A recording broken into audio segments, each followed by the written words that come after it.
Apple Card is the credit card created by Apple. You earn 3% daily cash back when you use it to buy the new Apple Vision Pro or any products at Apple. And you can automatically grow your daily cash at 4.50% annual percentage yield when you open a high-yield savings account. Apply for Apple Card in the Wallet app on iPhone. Apple Card subject to credit approval. Savings available to Apple Card owners subject to eligibility. Apple Card and Savings by Goldman Sachs Bank USA, Salt Lake City branch. Member FDIC. Terms apply. Hey there, working listeners. Before we start the show, I want to let you know about a story coming up a little later. It's from one of our partners, SAP. AI comes at you fast. If you don't get reliable and relevant advice, your business might miss out. Whether you're looking to automate tasks or embed AI in your business processes, SAP can help. To learn more, head to sap.com/AI and stick around for expert advice on how to embrace AI with confidence.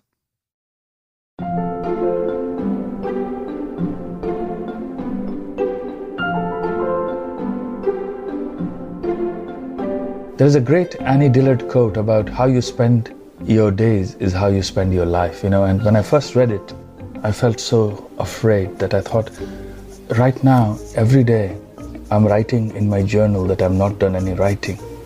So let's change it. And that, struck the fear of God in me. Welcome back to Working. I'm your host, Ronald Young Jr. And I am your other host, Isaac Butler. And we should also say, Ronald, this is your first episode as an official co-host of Working. Welcome aboard the USS Working. Why don't you tell the listeners a little bit about yourself? It's great to have you on the show. Oh, it's great to be here, Isaac. I am Ronald Young Jr., as I said. I'm an audio producer, host, and storyteller based in the Washington, D.C. area. I have another podcast called Wait For It, spelled WEIGHT, where we kind of examine navigating the world in the plus size body and what that's like. We tell a lot of stories about that. So that's the type of work I like to do. I also like pop culture. I talk a lot about movies and television, and I'm happy to be here talking to creative folks with you, Isaac. Thanks, man. I'm so excited to have you on board. It's going to be a blast. Yeah, I'm really excited to be here. So tell me, who was that voice we heard at the top of the episode? We heard the sagacious voice of the charming and talented Amitava Kumar, who is both a writer and a professor of writing at Vassar College.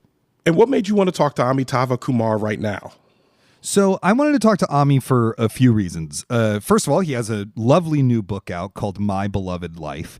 And second, he has written in a number of different forms: journalism, memoir, kind of more experimental nonfiction, fiction, all sorts of things. And third, he's written and talked extensively about writing and the creative process for it. And so I thought he'd have a lot of wisdom to drop on our listeners. And I got to say, I wasn't disappointed. That sounds like it's going to be an exciting and good conversation, but I'll bet you don't have all the fun right now. Are you going to save some questions for our Slate Plus members? And if so, what can they expect to hear? Yes, indeed. As always, we reserve some nuggets of gold for the Slate Plus-keteers. This time, one of the interesting things about My Beloved Life is that it's kind of a low concept book. A lot of times when you read about a new novel, it's got some high concept premise or whatever. This is just a guy's life story and his daughter's life story, and all the kind of politics and ideas of it are filtered through that. And so I wanted to talk to Ami about how he pulled that off and how you keep a reader's attention when there isn't some kind of high stakes hook to pull them along. Oh, that's a very good question. I'm interested to see what his answer is. And if you're a Slate Plus member, you can see what that answer is if you stick around for the conversation at the very end of the show. If you're not a Slate Plus member, you can sign up today at slate.com/workingplus. You'll get ad-free podcasts and bonus content like the segment Isaac just described. And you'll also get full access to all of the articles on slate.com. Also, if you become a Slate Plus member, you'll be supporting our work and the work of everyone at Slate. To learn more, go to slate.com/workingplus. All right, let's get to Isaac's conversation with writer Amitava Kumar.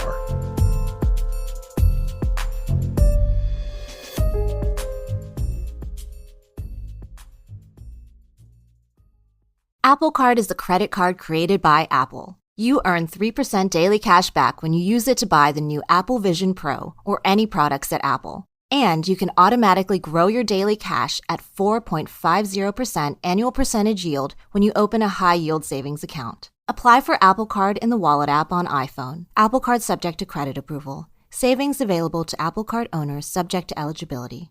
Apple Card and Savings by Goldman Sachs Bank USA, Salt Lake City branch. Member FDIC. Terms apply. Amitava Kumar, thank you so much for joining us this week on Working to talk about your process. Man, thank you so much. I'm so pleased to be here with you. So we're mostly going to be talking about your wonderful new novel, My Beloved Life, which, because this is an audio podcast, listeners cannot see I am holding up right now in the chat window. But I thought beforehand, you have actually written a lot about the writing process. And so I wanted to talk a bit about the things you've written, and how they relate to the writing of this book. Yes. And I thought we would start with your basic writing advice, which you've outlined in a couple of places, the most important one of which is write every day. So why is writing every day so important, and why do you try to force your students to do it? Yeah, my mantra for my students is write every day and walk every day. And the write every day, I want them to be modest. I want them to write 150 words every day. Which is like a paragraph. Yeah. Or, again, your listeners can't see this, but I've got this little pocket notebook that I carry. It's just a page, You haven't had time, you have various things, you're running late, but you're in a taxi or on the train, and you just write down something that is happening. Or you write down, if you have nothing to write, you write something that is outside your window. And I advocate the walking part just because I think a little bit of cultivation of mindfulness. And I say that when you walk, I borrowed this from a Buddhist teacher. When you walk, imagine that you're planting lotuses with your feet. Just that mindfulness makes us slow down both the flow of information into our brains, makes us a little bit more aware of what we are doing, and gives us a sense of interiority in which some ideas will blossom, I suppose. Mm-hmm. So why every day? I think just the cultivation of a practice is the most important thing. You don't wait for inspiration. You actually cultivate inspiration. You sit down, and especially if you have a particular time where you can do it, then things will flow. And I have arrived at an understanding that if you always inhabit the dream of writing, projects will have a continuity and coherence, and everyday life will feed those projects. Does that make sense? Yeah, that does. I love this idea that, if you're not feeling inspired or whatever, you can just describe what's out your window or whatever's on your table, whatever's right in front of you. The point is not that it has to be the greatest writing you've ever done once a day, or that it even all has to be towards the same thing. It's just simply that you are getting in touch with the part of yourself that is a writer every day for 150 words or so. Precisely. And, there's a great Annie Dillard quote about how you spend your days is how you spend your life, And when I first read it, I felt so afraid that I thought, right now, every day, I'm writing in my journal that I've not done any writing. So let's change it, Because if I don't do that, then the way this day is passed is how my life will pass. And that, struck the fear of God in me. And I thought, no, man, so just the idea of keeping a journal.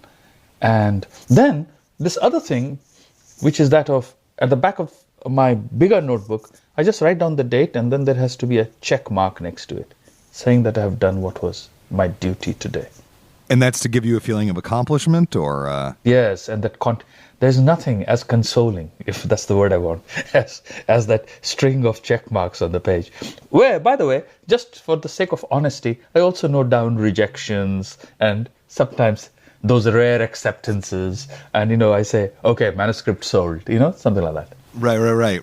And then another thing you talk about is a bookshelf of your own, that for whatever writing project you're working on, you should have a little shelf. It doesn't have 60 books in it, but it might have like 10 books in it or whatever that are somehow related to the project. Can you talk a little bit about that? Yes, I feel that any book I have written has some point of inspiration, and then it has these companions. Or I think of, I would like to do that or that. I have no illusions of utter originality or anything. Instead, I think, okay, I'm going to try to do something different, but it is going to be in conversation with this or that. And it need not be a very obvious inspiration, but it is something that I'm in dialogue with. And so I just put those books up there, and then I now and then turn a page or refresh my memory about something. It is like, how might I describe it? It is like living under a tent, but the tent is stamped down in 6 places. And those 6 places are those books, so that your tent doesn't fly away in the storm. Right, because the crazy thing about writing, particularly when it's fiction, is anything can happen on that page. Yes. Right? And that can be scary, that anything can happen. Because you could, in the middle of My Beloved Life, which is a quite a realist novel, you could suddenly be like, and then a dragon came in. You could just do that because it's a novel. You could do whatever the hell you want. Exactly. So it's important to know what those tent pegs are. Yes, yes. So I just love to know about how this book maybe grew out of some of those things in your writing practice. Yes. I was on a Metro-North train, a train that you have been on many times, I'm sure, Isaac, and I was reading Dennis Johnson's little novella, Train Dreams. Love that book. Yes. I mean, a short book and yet epic in its form.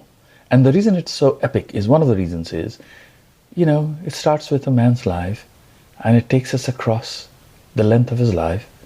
And by the time the book ends, he's old. It's a slim book. It's about a railroad worker somewhere in Idaho when it starts. And I was affected by it, and I thought, what if instead of this ordinary life in Idaho, it was an ordinary life in India?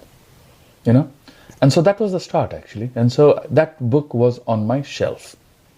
I started thinking of my father, and I thought of how, in telling his story, I would span the last century. And I thought, my father, incidentally, was born in a village in eastern India, but about 45 minutes away from our village is a small town where Gandhi started his Satyagraha movement, but also, more significant in this context, where George Orwell was born. George Orwell's father was an opium subagent for the British, because the Brits were interested in India producing opium, with which they could penetrate China and dominate it. And they did. So I thought of Homage to Catalonia. I thought of George Orwell's books. And I thought, what if my character was an unsuccessful writer? He wanted to write a Homage to Catalonia. And then, so I put it up there. Now, there are 2 or 3 books, Arundhati Roy's wonderful novel, The God of Small Things. And then there is Michael Ondaatje's, maybe In the Skin of a Lion, I can't remember which particularly, and then Kiran Desai's Inheritance of Loss, all of which repeat a line from John Berger's G, which is, no story can be told as if it were the only one. And so Berger's novel, and maybe an awareness of these novels, was also on my shelf, because I thought, unlike Dennis Johnson, who tells one man's story, what if I put another story next to it? Not to challenge it, but to simply tell you that if a story emerged from another viewpoint, the same story would be narrated differently. And I then thought, okay, next to my father, what would if it was one of my sister's stories? And it's all invented. It's not really my sister's story, but I imagined a woman who is that man's daughter and comes to this country. And so it is from these kinds of collations, things that I've been struck by, that I wanted to then produce a story of my own. And in terms of beginning the actual writing is a weird term because it's all writing, right? Research is writing, but I mean the actual physical act of putting pen to notebook paper or finger to keyboard or whatever. How much of that other work happens before you start telling the story, or are you someone who discovers it as you tell the story? Yeah, the really enriching part is the discoveries that happen on the page. You have no idea. I'm a great believer in that lovely line of Dr. Rose that says, Writing a book is like driving in the dark. In the light, you can only see that far, but it's enough to take you to the place you want to go. You know what I'm saying? You can only see that far. That little horizon of light, 50 feet, I don't know, is what you can see.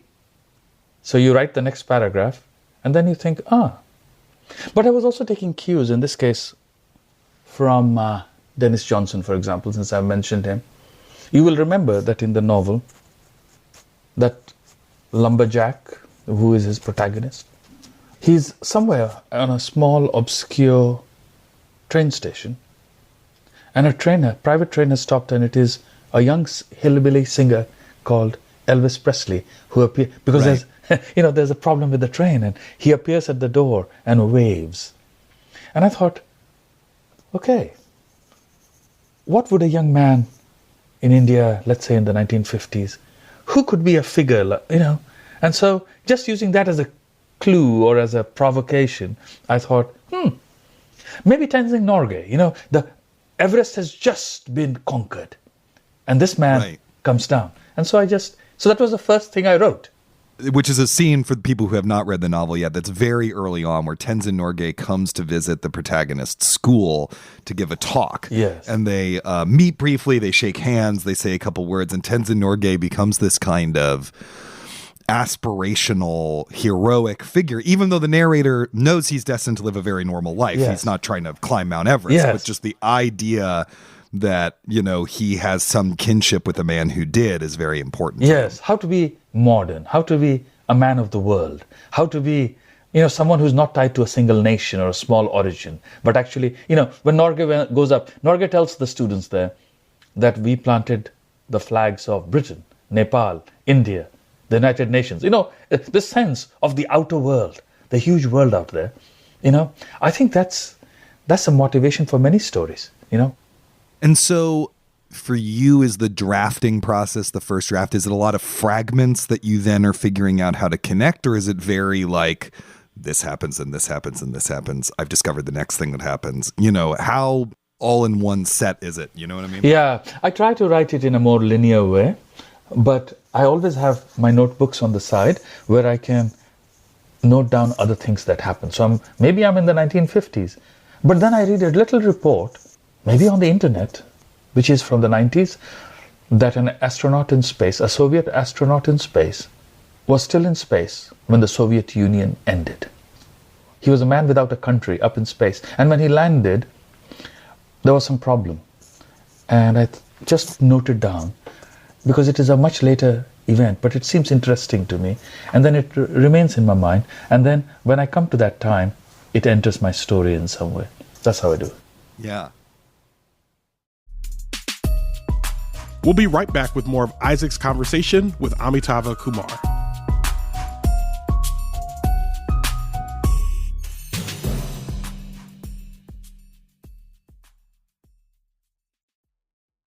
This podcast is brought to you by Slate Studios and SAP.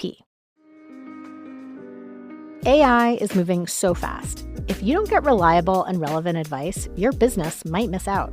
Welcome to Dear Artie, an advice column from SAP, where we tackle the tricky questions at the intersection of AI and business. Here's our expert, the technology futurist, Ian Kahn. Hi, I'm excited to dive into today's question. Dear Artie, as our company expands, so do our hiring efforts. How can AI help us attract top talent? Signed, Searching for Higher Power. So, searching for higher power, one of the most daunting undertakings of an HR leader today is building a new team and finding and vetting new talent. This is a very time-consuming process and can take precious organizational resources. As a companion to the HR team, AI technology can be used to create job descriptions, analyze candidate resumes, and filter candidates into various pools based on experience, skills, or any other parameter. You can also use AI to match internal talent with positions available. Parameters for this can be set, rules can be set, that can all be done through the algorithm. There are so many things that we as humans could be not looking at that AI can do in a matter of seconds. Embrace AI with confidence. Head to sap.com/AI to learn more. Apple Card is the credit card created by Apple. You earn 3% daily cash back when you use it to buy the new Apple Vision Pro or any products at Apple. And you can automatically grow your daily cash at 4.50% annual percentage yield when you open a high-yield savings account. Apply for Apple Card in the Wallet app on iPhone. Apple Card subject to credit approval. Savings available to Apple Card owners subject to eligibility. Apple Card and Savings by Goldman Sachs Bank USA, Salt Lake City branch. Member FDIC. Terms apply. Listeners, we want to hear from you. Every other Thursday on Working Overtime, we wrestle with creative challenges and try to provide our best solutions. So what are your creative challenges? Let us help you. Drop us a line at working@slate.com or give us a ring at 304-933-WORK. And if you're enjoying this episode, don't forget to subscribe to Working wherever you get your podcasts. Okay, back to Isaac's conversation with Amitava Kumar.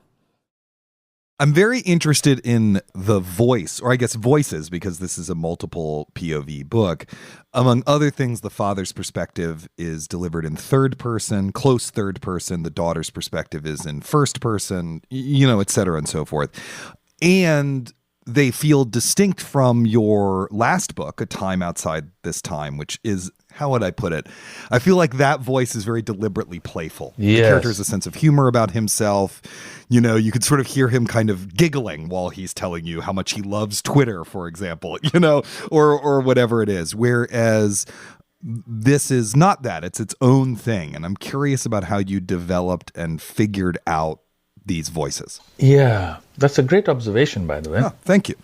What happened was especially in an earlier novel of mine called Immigrant Montana, I had, a first-person voice. It was an exuberant voice. It was a sexual voice.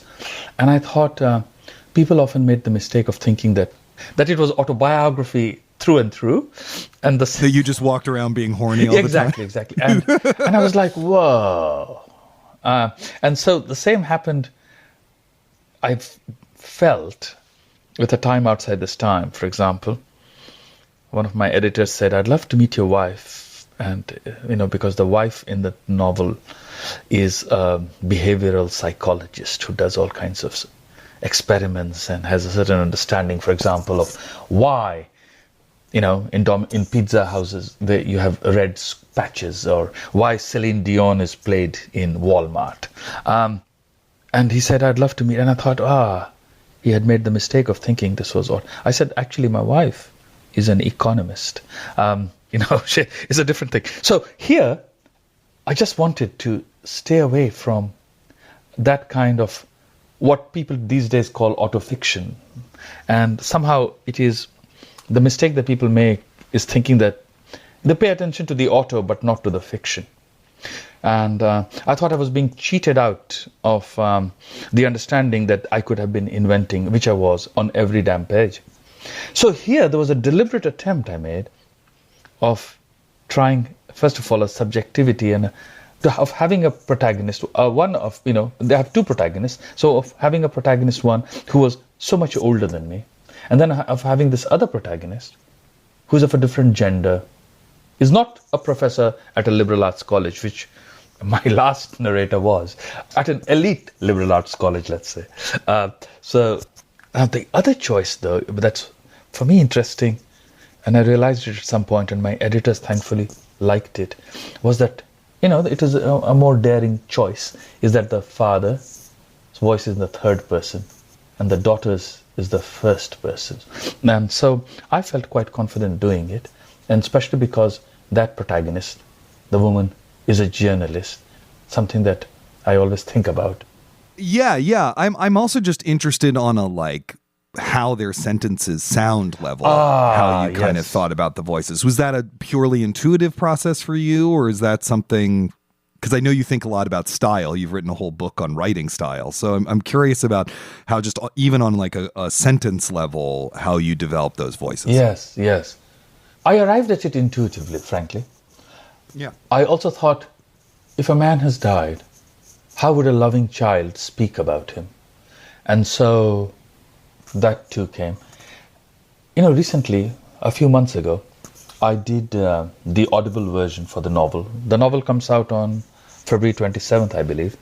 And I did the Audible maybe 2 months ago. And the producer of that show said, okay, now you understand that the third person is a little bit more distant. The first person, the voice becomes more intimate. And for me, that too, I'm sorry to say that I was stupid enough, that too was a revelation to me. I thought, okay. So I think it was, I just embodied it at some level and so did not think through necessarily. But that's how the differences have come across. Do you read your work out loud while you're writing it? I have been told I should. I do. Yeah, I do. That's great. Because I find that like a lot of the stuff you're talking about the intuitive development of the voice for me, and like it comes from reading it out loud in that I can't always say why that sentence doesn't feel like it fits, but I can just tell reading out loud that it doesn't and how to fix it. Even though I don't know, it's not like I have a list of what the rules of the voice of the piece are or anything. It just becomes clear to me. That's somehow. Amazing. Tommy Orange, who's a wonderful writer, said to me that the advice he gives to his students, and certainly what he follows himself, is to have what he has written read out by an app, by robots, basically. And for him, it is important that it be read out not by him, not by the writer himself, but by this other mechanical voice, because that has a certain alienating feeling to him and he gets the rhythm better that way. I have not done it, but it is something that I'm very conscious of. And I think, for a while I even, I've had this great aspiration, which has not been fulfilled, that I should appear on This American Life. And on a mug on my desk, I would have a little label that said radio, by which I was trying to tell myself, as you're writing this, try to imagine this prose being read out on radio. Not necessarily by Ira Glass, but even by, or something like that. Hey, podcast listeners, this is This American Life, that kind of thing. I also wanted it to be that if this paragraph was being read out on the radio, would the listener switch it off? That question had been. So in that way, all I'm trying to say to you is, I'm conscious of that voice, but I have not actively, physically, have not necessarily read it out, what I'm writing. But it is there in my head. That makes sense. Something about the book, you mentioned inhabiting other subjectivities, in this case of having a female narrator and being willing to say, yes, I can do that and stuff like that. It strikes me that there is also the invitation for many readers to inhabit narrators who are culturally different from them, right? Because presumably, it's being published in America. Most of the people, or some percentage of the people who buy the book, are not going to be Indian, or not going to be familiar with Indian politics of the second half of the 20th century, or village life in Patna, or many of the other things that the story circles around. So exposition is always such a challenge, no matter what the subject is here. And here you have to do it in this diegetic way, because it's not like your protagonist is going to sit around thinking like, oh, well, the Indian government system works like this and the parties are called this and here's an org chart, or, whatever it is. I assume that was a challenge of the book, of figuring out how to do that. Yeah, that's been a challenge all my life. And, it's something that every writer should think about. Tolstoy or Chekhov, writing in Russia, were not thinking, how will this play in Peoria, Right. And yet, why is it that when we read them, I never feel distant from their characters, Their life is my life, Their breath in the freezing air is my breath in the freezing air, Right. Like boss, he is not thinking, will someone else in Paris have a sense of this past? Instead, they just write, So that's one impulse, I'm saying, one governing impulse in my mind. It's like, let's just fuck it. Let's just do it. Yes. And then there's this other impulse where I think I admire those people, especially of the tinted persuasion, who when writing for, let's say, the NYRB, will have a paragraph that sort of sets up the context of what they're going to say. And they do it with a deft touch. And I think I lack it. And I think, when am I going to learn to do it? At the same time, let's say there's an episode in My Beloved Life when the war for Bangladeshi liberation is being fought. Right. And, so I sketch it a little bit. But, there's just an interest I have in what conjunctivitis at that time afflicting Indians was called because the war in Bangladesh was being fought.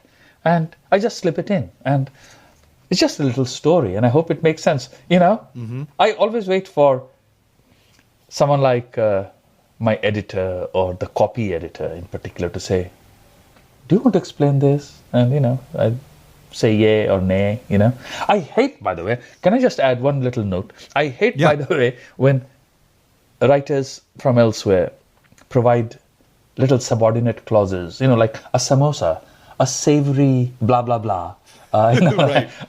That gets my goat. Yeah, no, that's the worst because it's not diegetic. It doesn't feel true to the world of the characters. Yes. Totally. You are in an academic department. You teach creative writing. You have for some time. How does teaching creative writing affect your own writing practice? Because, lots of creativity and writing stuff is ephemeral. It's beyond language. But now you've got to explain it to people. You've got to illustrate it. You've got to articulate it. Do you find that it affects your own writing to teach writing? It affects in the sense that I try to draw lessons and then try to offer it to my students. So it affects in the sense that I'm looking for lessons, and then in offering it to my students, I try to enact them myself. So you don't want to be a hypocrite. That's right. So for example, no hypocrisy here. Yeah. If I find my students a little bit too involved with the self and with the memoir, and I feel no, they should experience the world, they should find other experiences that they can write about. So I say to them, let's read this book by Barbara Ehrenreich because, Newt Gingrich and the Contract for America, which some people have called Contract on America, is reducing people to poverty. So she thinks, let me go out into the world. I'll work as a waitress. I'll work in a hotel, cleaning a room. Let me see if I can survive on minimum wage. And that becomes a way for her to discover where her country is at, You do it too. So I think, okay, what can I do now to generate an experience of life, which I can then record in a book? So that way is my teaching and writing is intimately linked. The other way in which it is linked is that I really think that I, starting with a mere aspiration to write and not knowing how to write, have over the years been able to write. And so, how to make my students understand that they too will enter a process through which they will, even if they do not have a clue about how they are going to do what they want to do, they will indeed do it. And in that way, over these, let's say, even at Vassar, I've now nearly taught for 20 years, to see the success of some of my students is just amazing. I look at, for example, a name that you and I have discussed before, Lucas Mann, and I think... Who has a new book coming out. He has a new book coming out. It's coming out pretty soon. And he has, wonderful people whom I admire, providing him blurbs. And when I read him, I think, what was I thinking when I thought myself capable of instructing him? But I did instruct him, you know what I'm saying? Because now when I read him, it's like, he's so far ahead of what I imagine my own capabilities to be. And I think this is so wonderful, to have the faith in the writing process, not simply as something where you discover work, but actually you discover your writerly self because you persist and persevere and practice over years. And you become someone who is unrecognizable from the person who you were. That is a great testament to education, by the way. Yes, yeah, of course. Yeah, totally. That's really beautiful. You write every day or try to write every day. I imagine there are some dates that don't get a check mark next to it for whatever reason, Christmas or New Year's or something. But No. I try to do it even on New Year's. Yeah. I made a little thing and I wrote Instagram post because I was driving on New Year's Day and I heard on a podcast a line from Lawrence of Arabia, and he was close to death, and he described it as if like a leaf falling in autumn. And I remembered the beech tree outside my house, and I came and picked up the leaf, made a little artwork, and did a little write-up of it, and that was my New Year's entry. That's incredible. So what does being artistically blocked look like to you if you're also producing work every day, or is that not a thing you ever experience?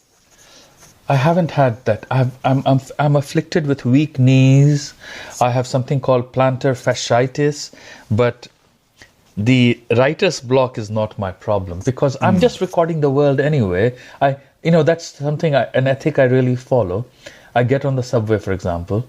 I heard Vivian Gornick say that the great gift the city has given her is street life and the drama of the streets, the bitter drama of the streets, she says. So if I just write that down, I'm not blocked at that moment, and I don't let that enter my consciousness at all. Well, Ami, thank you so much. It's always a delight to talk to you, and thank you for coming and talking about your wonderful, my beloved life and how your kind of rules for the creative process helped make it. I really appreciate it. Thank you, Isaac.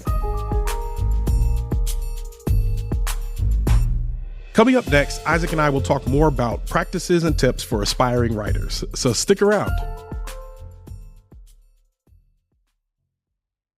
This podcast is brought to you by Progressive Insurance.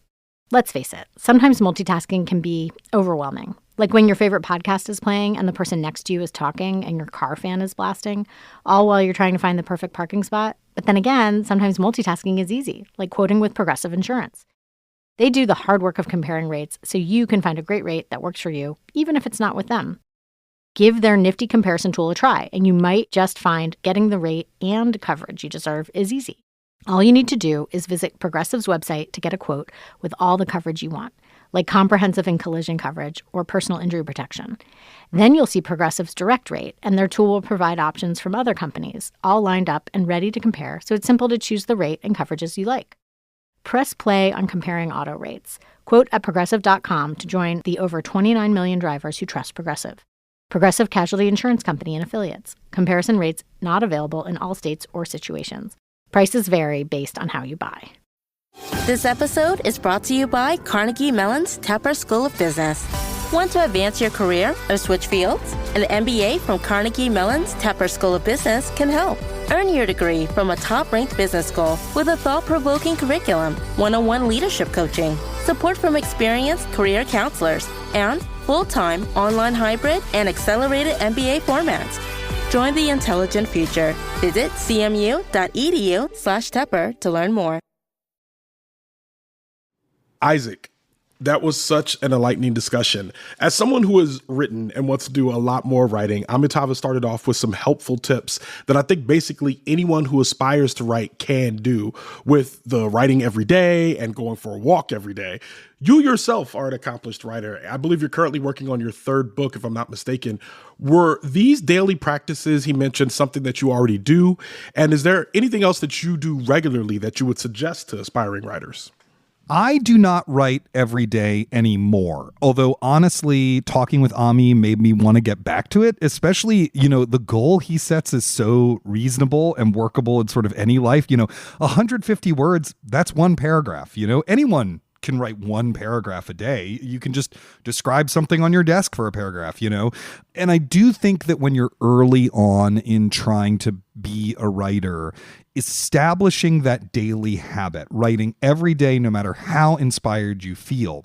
I have a novelist friend, Adam, who jokingly calls this his grind set, is really important. It's actually more important than whatever writing comes out of that, because what you're doing is you're training yourself in your mind to be able to work on command and to not be precious about the context in which that work is taking place. Hey, maybe you're at your desk, maybe you're at a coffee shop, maybe on your subway, whatever, and I think that is really, really invaluable.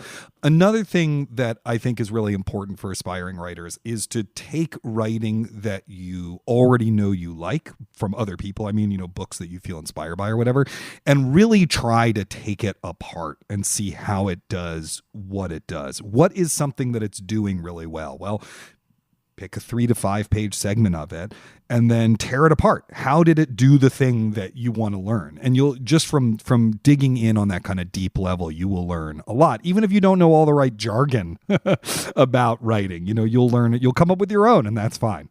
I like that idea of using something that exists and kind of turning into something new. And it's funny because I feel like that's connected to the next thing that stood out to me in this interview, which was that Amitava mentioned that he used elements of real life and wove them into his story. Particularly, he was talking about the Soviet Union cosmonaut who was in space when the Soviet Union fell and ended up being a man without a country, and how he faced issues when he was coming back to Earth, which wild, coming back to Earth. Literally coming back to Earth. Right. Yeah. This is not a euphemism. Amitava talks about making a note about that and adding it to his story. Have you ever worked a real life detail into a story? And what are some pros and cons about doing that? Well, at this point, I basically write nonfiction exclusively. So everything I write is, real life details. My version of that is the weird digression. I might read a story about a cosmonaut in space and be like, when can I use that? That would be really interesting as like a metaphor for this or whatever. To give one concrete example, I saw a play 20 years ago in which there was this giant projection screen in which at some point you saw a drop of ink disperse in a glass of water in this really beautiful way. And I was like, that is a great fucking image. I am going to find a piece of writing in which I can put like a drop of ink in a glass of water in as an image. It just was so vivid. It was stored in my brain.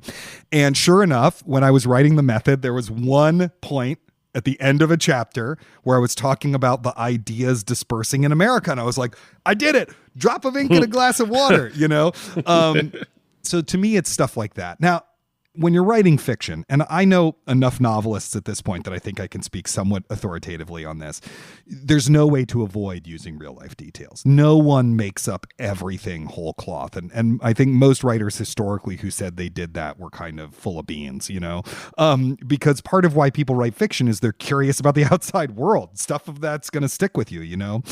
I think the major pitfall has to do with crediting, and particularly like if you are taking a character or an idea or research from a source and that source doesn't end up in your acknowledgments. I just think that's kind of a shitty thing to do.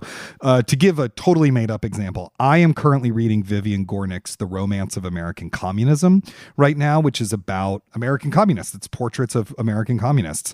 And the stories in it are incredible. A Jewish girl from the Lower East Side going to California to organize the migrant agricultural workers in the 30s and falling in love or whatever it is. If I were writing a novel about American communists, I am sure one of these stories would end up in that book, but you got to put something in the acknowledgments. It's like, by the way, this character was based on blah, blah, blah in The Romance of American Communists, or else you're just kind of, I don't want to make a federal ethical case about it. I just think it's part of being a good human being. Do you know what I mean?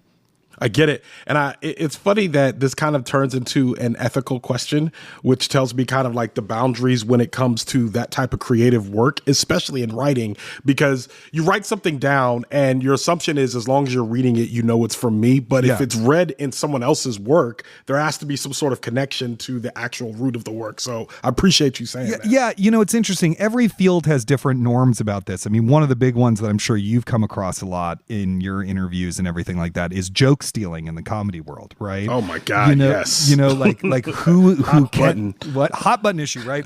Yeah. Some people steal jokes intentionally. Some people just have incredible memories and they steal jokes. Robin Williams, who improvised most of his work, was fairly famous within the comedy community for reusing other people's material, but he was sort of improvising and just like, who knows where that information comes from. So every field has to deal with this and figure out what the norms are. The norms of borrowing in jazz, for example, I mean, that's just quoting someone's piece of music in your solo. That's totally different. So, each field, I think, has to sort of hash out these norms around what kind of borrowing is acceptable and what that acceptable form looks like. I absolutely loved your question about voices when it comes to writing. It's something that anyone who reads will likely understand and hear in our minds, but we don't necessarily do a lot of work discussing how those voices are developed. Ami talks about separating his protagonist from himself deliberately in order to keep the voices from being deemed autobiographical. Yeah. And he talks about it intuitively from like a role-playing imaginative place. Is this something you think about often in your own writing? And how do you develop voice when you're writing? Is it different for nonfiction writing? It is different for nonfiction writing, although, the few times I've written fiction or short dramatic works or whatever, I often try to actually physically do a voice and then see how that changes what the person sounds like. Like, I think there are those kind of acting tricks you can do when developing someone's voice. There are lots and lots and lots of different strategies that people use for doing that. And we should say that Ami's previous book, The Time Outside This Time, the character was not autobiographical, but was very similar to him. It was a writer and professor of creative writing at an arts colony at a residency, so that confusion's understandable. In the method, look, it contains sections. The method's completely written in third person. I'm not pretending to be anyone in the method or speaking in their voice, but it does contain sections where you get someone's point of view on what they're doing, rendered in third person. And when that happened, I did try to modulate the voice a little bit so that it felt like you were getting a flavor of that person and their unique human spirit coming through. Now, I only did that if I had a letter or diary or memoir or interview in which they said, and when this happened, I thought this, right? Because it's nonfiction. I didn't want to make anything up. But developing the voice was somewhat intuitive a lot of the time. I would just read a lot by that person and then try to write that section. It was hardest, it's hard when you go outside your own identity group, even in ways that we wouldn't normally think of. It was easiest for me to write from the, just sort of modulate into the voice of Stella Adler or Lee Strasberg, American New York Jews. I know what an American New York Jew is. But Konstantin Stanislavski, who lived in the 19th century, was a Russian Orthodox Christian in Tsarist Russia. I mean, that's a little bit harder, even though I think we would sort of think of all of those people as white, those are different identity groups. And it was definitely a challenge. Isaac, before I let you go, I'm wondering if there are any writing styles that you admire that you've ever wanted to try out. If you could switch up everything and write something totally different, what would it be? Oh, man, I would write science fiction. I love reading science fiction. It's been my comfort reading since I was a little kid. I'm actually have a science fiction fantasy book club. We're reading this great book right now called Leech by Hiram Ennis, which is a gothic science fiction horror novel narrated by a mind control parasite. And I read that book and I'm like, oof, I could never fucking do this in a million years. It sounds like Animorphs. It's so far beyond my skill set. There's some forms of fiction I could imagine writing, but that is not one of them. But what about you? What would you write if talent were no barrier? Here's the thing, since I haven't written any book, then any genre that I actually wrote in would be me breaking the mold. But I often get very jealous of people who write these fantastical worlds in science fiction. And I would love to write some sort of space opera that involved different races and people crossing over and planets and alien strikes me as sentient alien strikes me as amongst the hardest. It's how do you even figure that out? And it's always a metaphor. So how do you make the metaphor that works for you? Yeah. Man, this was a lot of fun. And that's unfortunately all the time we have for today's show. But before we go, just one more reminder. If you join Slate Plus, you'll get to hear all of our episodes ad-free. And you'll get to hear exclusive segments on our show and a lot of other Slate podcasts. And you'll get full access to the articles on slate.com. You can sign up today at slate.com/workingplus. We'd like to say special thanks to our guest, Amitava Kumar, and extra special thanks to our beloved producer, Cameron Drews. Join us next time for Ronald's conversation with the one, the only Carla Hall. Until then, get back to work.